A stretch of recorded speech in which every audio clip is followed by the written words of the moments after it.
নমস্কাৰ বন্ধুসকল, আজি মই আপোনালোকক ঔটেঙাৰ পৰা কেনেকৈ জাম বনায় তাক দেখাবলৈ বিচাৰিছোঁ। দুটা ঔটেঙা আনি ধুনীয়াকৈ কাটি পিনে ধুই লৈ ইয়াক সৰু সৰুকৈ পুনৰ টুকুৰা কৰি এটা কুকাৰত ভৰাই অলপ পানী লগত লৈ ল'ব লাগে। পানী লোৱাৰ পিছতে ইয়াত অলপ হালধি আৰু নিমখ অলপ দি পিনে বইল কৰিব লাগে। বইল কৰাৰ পিছতে ই কোমল হৈ যায়, সিজি যায়। সিজাৰ পিছত ইয়াক আমি উলিয়াই আনিব লাগে। উলিয়াই পিনে এটা কেৰাহীত আমি ইয়াক পুনৰ ভাজিব লাগে। বন্ধুসকল, কেৰাহী লৈ ইয়াত অকণমান কেৰাহীটো গৰম হোৱাৰ পিছত অকণমান মিঠাতেল দিয়াৰ পিছতে ইয়াতে মই কিছুমান মছলা যেনে জলকীয়া, আদা, লং, আজৱাইন, পাঁচফোৰণ আদি দি পিনে কেৰাহীত পুনৰ ইয়াক সিজোৱা হয়। এনেদৰে সিজাই থাকিলে ঔটেঙাবোৰ কোমলি পিনে গলিবলৈ আৰম্ভ কৰে। বেছি শুকাই গ'লে অকণ পানী আপুনি এড কৰিব পাৰে।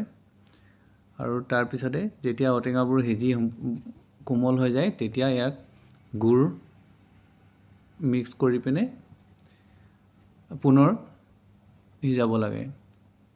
আৰু সিজাওঁতে যাতে গুড়বিলাক লাগি নধৰে কেৰাহীত, সেইটো কাৰণে আপুনি বাৰে বাৰে লৰাই থাকিব লাগে। আৰু সিজাৰ পিছতে ইয়াৰ হিতাবিলাক চান কাঢ়ি উলিয়াই দিব লাগে চেপি পিনে। তাৰপিছত বাকী থকা অংশখিনি কেৰাহীত পুনৰ ডাঠ হৈ নোযোৱালৈকে হিলাই থাকিব লাগে। এনেদৰে হিলাই থাকিলে কিছু সময়ৰ পিছতে এইখিনি ডাঠ হ'বলৈ আৰম্ভ কৰে আৰু পানীৰ পৰিমাণবিলাক শুকাই শেষ হ'বলৈ আৰম্ভ কৰে। আপুনি হিলাই থাকোঁতে গম পাব যে এইখিনি টান হৈছে আৰু আপোনাৰ হাতাখন কেৰাহীত অলপ লাগি ধৰাৰ নিচিনা হ'ব।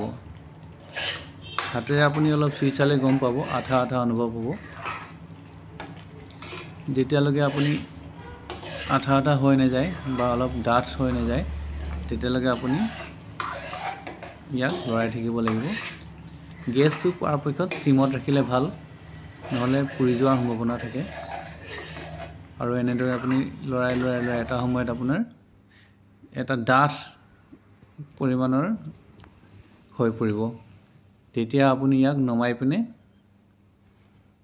গৰমে গৰমে পৰিৱেশন কৰিব পাৰে, নতুবা ইয়াক আপুনি কোনোবা টেমা বা বৈয়ামত ভৰাই থৈ পিছলৈ আপুনি ৰুটি বা ব্ৰেড বা আপুনি ভাতৰ লগত খাওঁতে ব্যৱহাৰ কৰিব পাৰে। ধন্যবাদ বন্ধুসকল।